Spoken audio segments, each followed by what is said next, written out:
and thank you for being here to honor all of the men and women that have served. When I was asked to speak today, I was honored. I then began to think about what I'd been asked to do and what I would say, and I was humbled. How would I ever find the right words to honor those brave men and women who had given their lives in the service of our country? I remember as a child growing up in my hometown and going downtown on Veterans Day or Memorial Day to watch the parade and see all of the World War II veterans march down the main street to honor their fallen brothers. I didn't understand what my mother meant when she called it Decoration Day. I saw the Gold Star mothers in their pretty white uniforms, and I learned that they had lost sons in the war. All I knew about Memorial Day at that time was it was time for a parade, the beginning of summer, and a picnic. I never went to a cemetery to decorate the graves of our fallen heroes and pay homage to their sacrifices. I was a child with the thoughts of a child. In 1965, I came to Arlington Cemetery for the first time. At the age of 17, I stood on a hill overlooking the rows of headstones, all in perfect lines as if standing in formation and at attention. I was impressed by the serenity and peace of those holy grounds, but I didn't understand what they meant. It was more important for me at that time to pay homage to our young, recently assassinated president. Soon I would understand the meaning of those grounds. My father and my uncles had all served in World War II. I was fascinated by the uniforms of the services, the opportunity for travel and adventure. During my second year of nursing school, the Army nurse recruiter visited. She talked about the chance for travel, education, and experience. I was sold. I made the decision that Army nursing was for me. I had seen the news reports of monks burning themselves in protest against their government in a faraway land, but it didn't affect me. The nightly news carried reports of Marines and soldiers in Southeast Asia, but that was so far away. That was 1967. The Six-Day War had just ended in the Middle East. The U.S. was not sending troops to Israel. I would not have to worry about going there. I didn't understand. I graduated from nursing school, took a trip to Florida with friends, passed my state board exams, and was commissioned as a second lieutenant in the Army Nurse Corps in September of 1968. The Tet Offensive had occurred in February of that year, but I was so busy preparing for graduation that I paid no attention to the news reports. Thousands of young men had been wounded, maimed, and died in a faraway land, but I was too busy at the time to understand their sacrifice. I had seen the news reports of students demonstrating, protesting, rioting, and burning draft cards. I decided they were all wrong. We as Americans were obligated to support the service of our young men and women. Those young men who were only doing what they had been asked to do by their country. They were fighting and dying for those students' rights to protest. Didn't those students understand? In February of 1969, I boarded an airplane and headed for Vietnam. I was 21 years old and full of high ideals. I knew there was a reason for going off to that far-off land. The first soldier who had shed his blood was the reason for me to go. I was a nurse. I was needed. 1 year of my life was a small price to pay to a country that had given me so much. I was scared, but I was medical personnel and we were protected. I understood the mission. 3 days later, March 3rd, 1969, dressed in a starched white uniform, I was led to the ICU recovery room of 3rd Field Hospital by the chief nurse. This was to be my assignment for the next year. As we entered the unit, we were assaulted by the screams that made my heart leap into my throat and my blood run cold. What kind of torture would cause a man that kind of pain? In the first bed was a young man whose dressings were being changed. That handsome, blue-eyed soldier had multiple fragment wounds to the back of his right leg. As I stood dumbstruck, I saw that from his hip to his heel, the entire back of his leg was gone. How would the doctors ever reconstruct the back of his leg? How would he ever walk again? Why could we not stop the pain? I was a new graduate nurse, out of school, only 9 months. Nothing that I had learned in nursing school could have prepared me for the carnage I would see in the coming weeks and months. 3 weeks later, I was awakened from a deep sleep by the sound of an explosion and gunfire. I looked down from the window to the street below and saw the most horrifying scene I had ever witnessed in my life. A helicopter had crashed. The engine and rotor had failed and the aircraft had fallen from the sky. The explosion and resulting fireball were so intense that the crew was burned into their seats, killing them instantly. No one could ever recognize them. Within minutes, the smell of charred flesh carried to the rooftop. I became violently ill. I had to work that night. Our unit was full. I didn't have time to think about those crash victims, but if I close my eyes today, the scene returns as if it was yesterday, and the smell again fills the air, suffocating me. March turned to April, and I was settling into a routine. We worked 12 hours a day, 6 days a week. One patient's face melded into the next.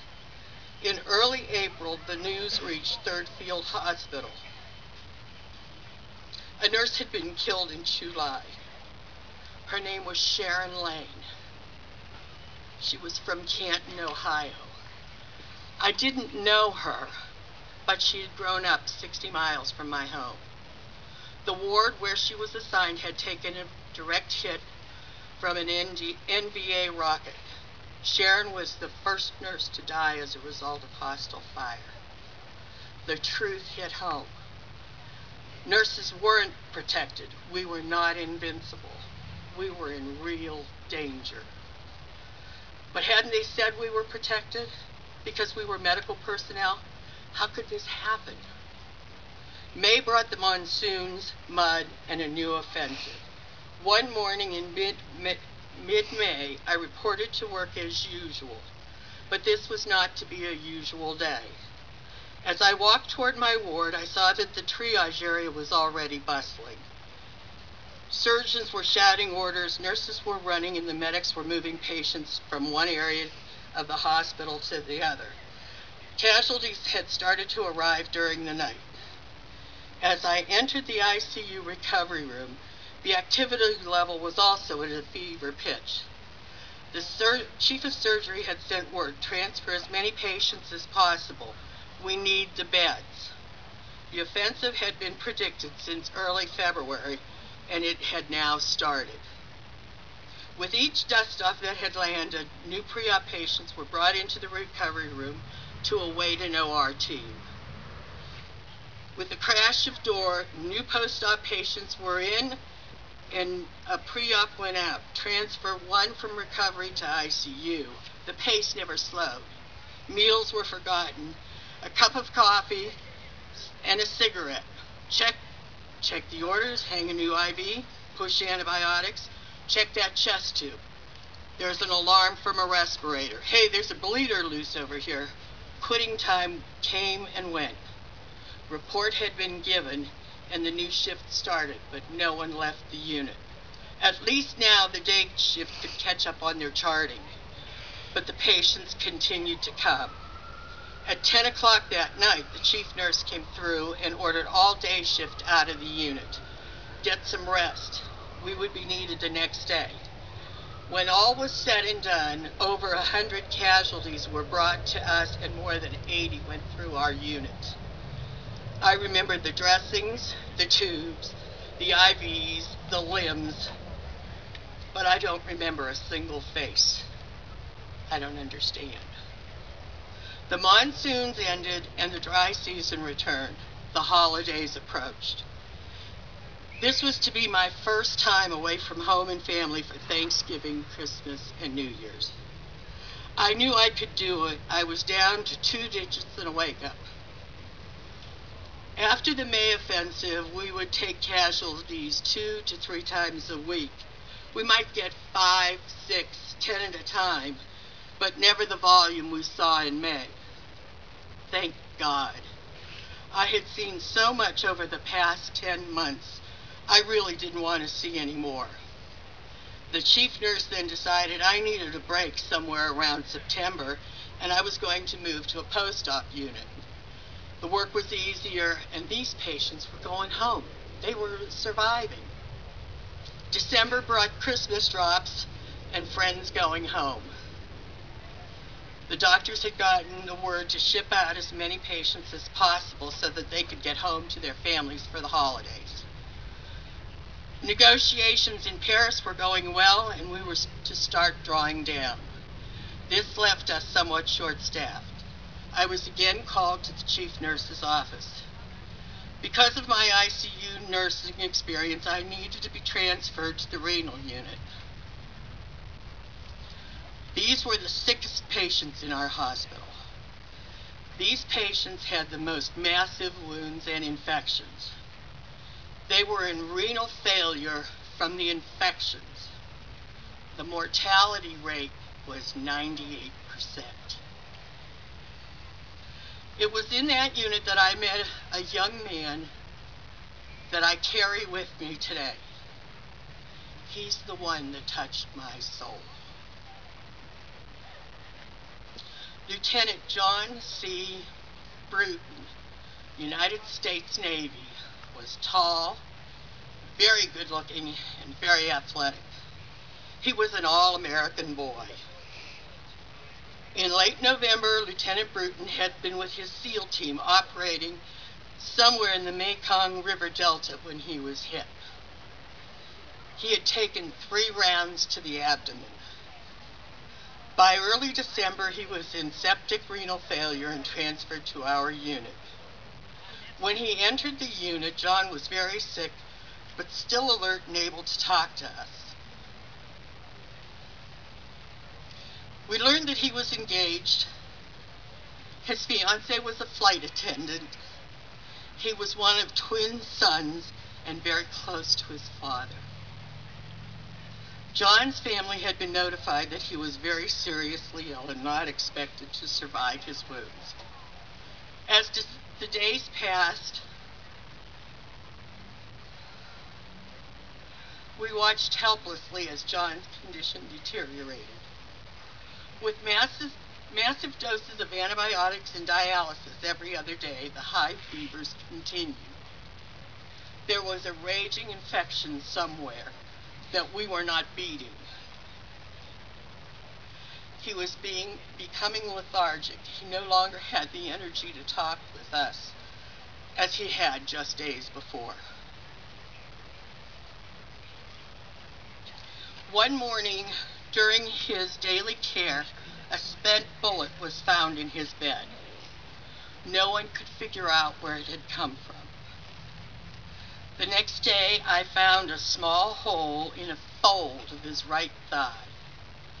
The surgeons were called and John was back in the OR.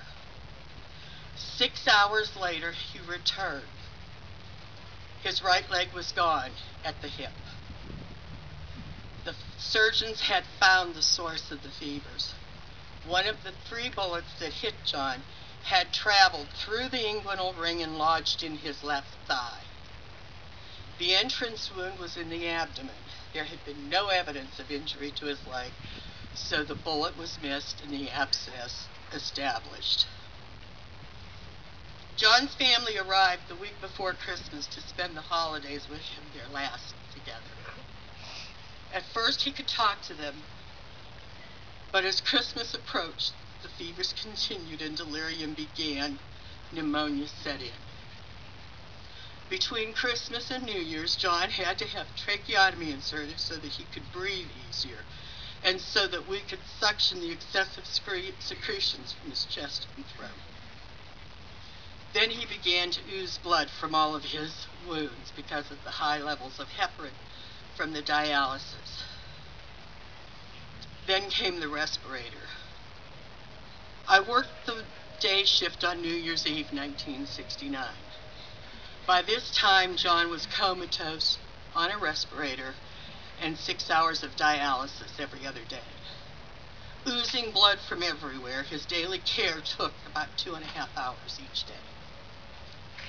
The nephrologist decided that it was time to catheterize John and see if his kidneys were beginning to open. The catheters were placed, and 30 cc's, 1 ounce of urine was obtained. He was starting to open up. He was starting to produce urine. He was going to make it. I was ecstatic. This time we were going to beat that monster death. I left the unit on cloud 9. John was going to make it. I saw the chief of surgery later that evening and told him the good news. John was starting to produce urine. He's going to make it.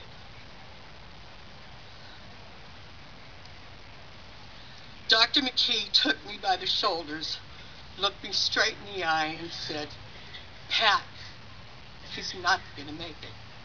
He's going to die." I began to cry, and as 1970 arrived, I sobbed for that young sailor and all the young men that he represented. John Cook Bruton, Lieutenant, United States Navy, died January 11, 1970. In 1986, with my closest friend in the world, my husband, I went to Washington. We walked the length of the long black tombstone engraved with 52,000 names. I found the name of Lieutenant John C. Bruton, and I cried for him and for all those whose names are forever inscribed there. In June of 1995, I watched intently all of the ceremonies commemorating the D-Day invasion 50 years before. The veterans talked of fear and pain and injuries and death. Again, I cried. I called my father that day and thanked him for the sacrifices that he and the rest of his generation made for all of us during their war. Today we are again embroiled in a war that is unpopular. Today we have men and women who have volunteered to answer our country's call. Today we inscribe on our hearts the names of a new generation of men and women that are dying so that others may be free. Today we pray for all those men and women who have gone before us, from Valley Forge to Gettysburg, from San Juan Hill to the trenches of France, from Normandy to Bataan, from Korea to Vietnam, from Kuwait to Baghdad to Afghanistan. They are the men and women of the United States Armed Forces, and they are our heroes. To those who are still with us, thank you very much for your service. For those that have gone and given the ultimate sacrifice, may they rest in peace. Thank you all.